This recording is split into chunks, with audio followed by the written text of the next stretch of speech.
নমস্কার বন্ধুরা, আমি লিটন আর আপনারা দেখছেন ট্রাভেলিং লিটন। তো আমি এখন এই মুহূর্তে রয়েছি বাঁকুড়ার রানী মুকুটমণিপুরে। এখানে এসে যে এত সুন্দর ভিউ, সত্যি আমার এতটা ইনফরমেশন এতটা জানা ছিল না। সো ফাইনালি আমরা এখন বেরোবো। তো সকালের তুলনায় এখন ওয়েদারটা অনেকটা ভালো হয়েছে, তার জন্য আমরা বেরিয়ে পড়ছি ফাইনালি মুকুটমণিপুরের উদ্দেশ্যে। তো আমরা এখন বেরোচ্ছি, আপনাদেরকে দেখাচ্ছি। সকাল থেকে বৃষ্টি পড়ার জন্য হোটেল থেকে বের হতে পারিনি। এখন ওয়েদারটা ঠিক হয়েছে বলে আমরা বেরিয়ে পড়লাম মুকুটমণিপুরের ড্যামের দিকে। আর হ্যাঁ, যারা যারা এই বাঁকুড়া সিরিজের প্রথম পর্ব দেখেননি তারা অবশ্যই প্রথম পর্বের ভিডিওটা দেখে নেবেন, তাহলে এই ভিডিওর সাথে কানেকশন করতে আপনাদের সুবিধা হবে। আর এই ভিডিওর লিঙ্কটা আমি ডিসক্রিপশানে দিয়ে দেবো, আপনারা চাইলে ইনবক্স করে দেখে নিতে পারেন।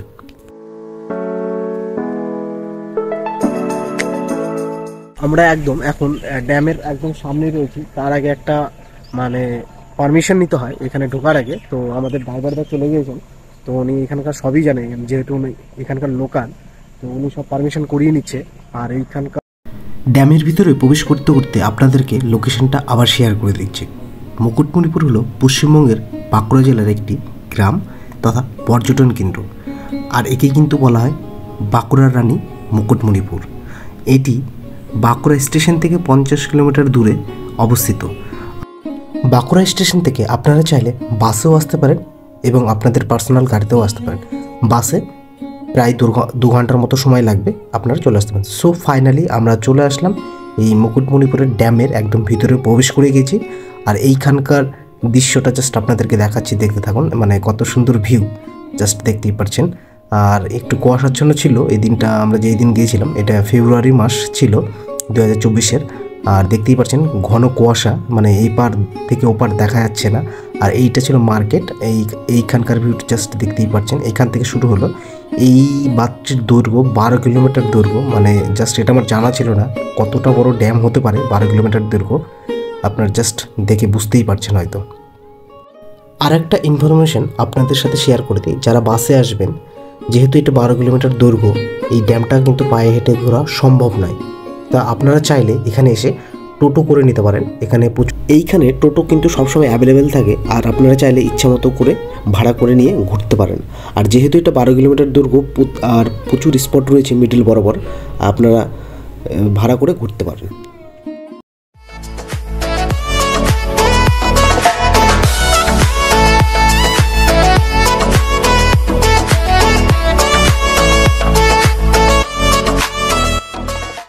সেইভাবে ড্যামটা বিশাল পরিকল্পনাভাবে তৈরি।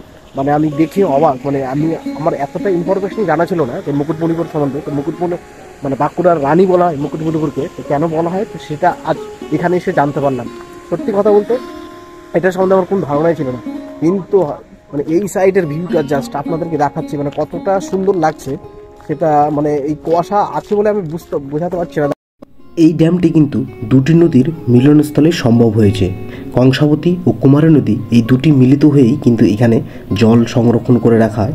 আর এই জলটি কিন্তু বাঁকুড়া, পুরুলিয়া, পশ্চিম মেদিনীপুর ও হুগলি জেলার প্রায় 8,000 বর্গ কিলোমিটার এলাকা জুড়ে এই জলসেচের ব্যবস্থা হিসেবে কিন্তু কাজ করে।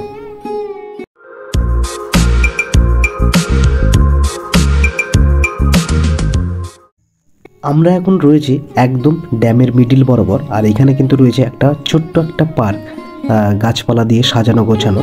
আর এখানকার টিকিট মূল্য 10 টাকা করে পার পারসন।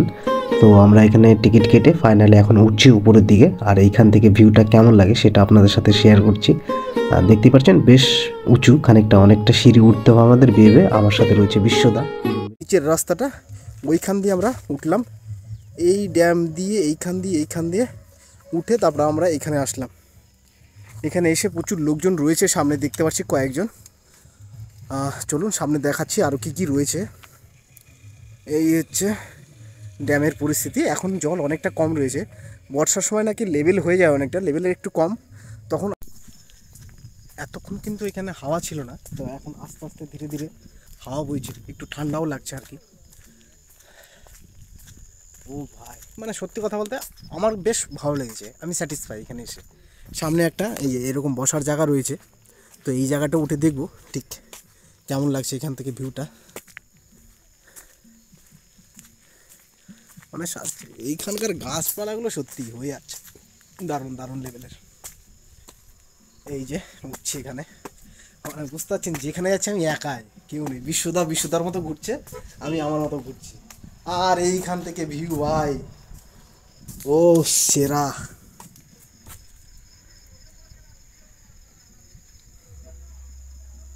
কিন্তু এতটাই কুয়াশা রয়েছে যে পরিষ্কারভাবে দেখানো যাচ্ছে না জায়গাটা, মানে এতটাই মানে অপরিষ্কার হয়ে রয়েছে আকাশটা। খুব সুন্দর। এইখানে কয়েকজন রয়েছে, এরা ফটোশ্যুট করতে এসছে। আর এইখান থেকে ভিউটা জাস্ট দেখাচ্ছি আপনাদেরকে। তো সাজানো গোছানো, অনেক এখানকার লোকজন দেখি ফটোশ্যুট করতে এসছে, গান ফান করছে আর কি। আর মোটামুটি এখানে বাচ্চারা এসে দারুণভাবে উপভোগ করতে পারেন। বাচ্চাদের সাথে সাথে বয়স্করাও এখানে এসে একটু বুঝতে পারবেন। আর যারা গার্লফ্রেন্ড বয়ফ্রেন্ড রয়েছে তারাও এখানে আসতে পারবেন। এখানে বসার জায়গা রয়েছে, আর সামনে ড্যাম দেখে বুঝতে পারছেন। মানে যাই হোক, হয়তো বুঝতে পারছেন আপনারা, এতটাই কুয়াশা রয়েছে, কুয়াশা আর মেঘাচ্ছন্ন হয়ে দুটো একদম পরিবেশটাকে একদম শেষ করে দিয়েছে। হঠাৎ করে বিশ্বদার দেখা পেলাম, তো দুজন উঠেছিলাম একসাথে উপরে, তারপরে যে যার মতো হারিয়ে গেছিলাম আর কি ঘুরতে ঘুরতে। আর যে ফাইনালি অনেকটা সময় পর দেখা হলো আবার তো বিশ্বদার সাথে। সত্যি কথা বলতে, যদি মনে একটু শান্তি চান, একটু নীরবতা চান, একটু আনন্দে থাকতে চান, নিজের সাথে একটু সময় কাটাতে চান, অবশ্যই চলে আসুন। মানে সন্ধ্যা হয়ে যাচ্ছে, ভিডিওটা হয়তো বেশিক্ষণ আর করতে পারবো না, আরেকটু পরে আমাদের দেখাই যাবে না হয়তো, মানে এতটাই।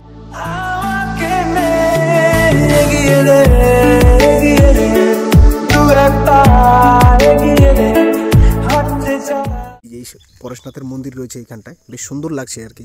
মানে পাহাড়ের মতো ধাপ কেটে উপরে উঠতে হবে এবার আমাদেরকে। চলুন উঠছি। মানে বেশ সুন্দর লাগছে আর কি, এদিকের কারুকার্যগুলো বেশ সুন্দর।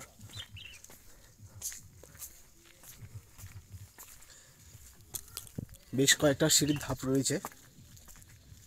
সত্যি কথা বলতে ওয়েদারটা আজ সাথ দেয়নি, মানে কেন জানি না কি হয়েছে। এই পাথরের মূর্তিগুলো খনন কার্য করার সময় কিন্তু পেয়েছিল, আর এগুলো কিন্তু এখন মূর্তি হিসাবে পুজো করা হচ্ছে এখানে। এখানে বসার জন্য স্পটও রয়েছে, বেশ সুন্দর। মানে নিরিবিলি পরিবেশ, এখানে গাছপালা কিন্তু প্রচুর রয়েছে। এখানে দূষণের কোনো ব্যাপারটা নেই, মানে যেটুকু ফিল করতে পারছি, মানে প্রচুর মানে শান্ত করে দিবে আর কি।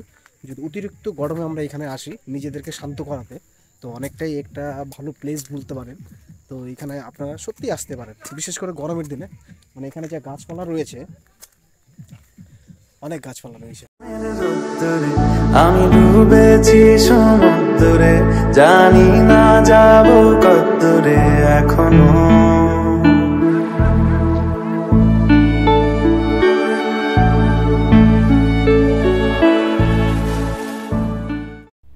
একদম উপরে উঠি কিন্তু এইরকম একটা শিবলিঙ্গ রয়েছে, আর শিবলিঙ্গটা বেশ সুন্দর লাগছিল। আর পাশে রয়েছে একটা বেলগাছ, আর এইখানে বেশ সুন্দরই লাগছিল। কেউ ছিল না, দুজন মিলে একদম শান্তভাবে জিনিসটাকে উপভোগ করছিলাম। আর আমরা কয়েকটা ফটো ক্যাপচার করে নিলাম। আর এইখানকার পরিবেশটা দেখতেই পাচ্ছেন, এখানে এসে শান্তভাবে বসা যাবে। আর এখন ট্যুরিস্ট নেই, যদিও কম রয়েছে। আর ট্যুরিস্টরা আসলে একটু অনেকটাই ভিড় থাকে, এখানকার স্থানীয় লোকেদের কাছ থেকে শোনা আর কি। আর এইখান থেকে ভিউটা জাস্ট দেখতেই পাচ্ছেন। সো ফাইনালি আমরা এখন নামছি এই পরেশনাথের মন্দির থেকে নিচের দিকটায়। মানে ওই সাইড দিয়ে উঠেছিলাম, আবার সামনের দিক দিয়ে নামার পথ রয়েছে। তো আমরা এখানটা নামছি, বেশ সুন্দর জায়গাটা। তো ঘুরতে ঘুরতে সন্ধ্যা হয়ে গেছিল, তার জন্য আমরা আর বেশি দেরি করিনি। তো ফাইনালি আমরা এখন নিচে নেমে আসলাম। তো এখন আমরা বেরিয়ে পড়বো আর কি হোটেলের উদ্দেশ্যে। তো আমাদের হোটেল ছিল ঐশী প্লাজা। তো এইখান থেকে যেতে সময় লাগবে 5-10 মিনিটের মতো। তো দেরি না করে আমরা সঙ্গে সঙ্গে বেরিয়ে পড়লাম। তো এইখানে লোকাল মার্কেটে কিন্তু ট্যুরিস্টদের জন্য খাবারের ব্যবস্থা রয়েছে। যদি আপনাদের খিদে পেয়ে যায়, হালকা পাতলা যদি কিছু খেতে চান, তো এখানে ঝালমুড়ি রয়েছে। যারা ঝালমুড়ি খেতে ভালোবাসেন তারা এখানে এসে পেয়ে যাবেন। আর ভিডিওটা এখানেই শেষ করছি। ভিডিওটা যদি আপনাদের ভালো লেগে থাকে অবশ্যই লাইক, শেয়ার, কমেন্ট করে জানাবেন।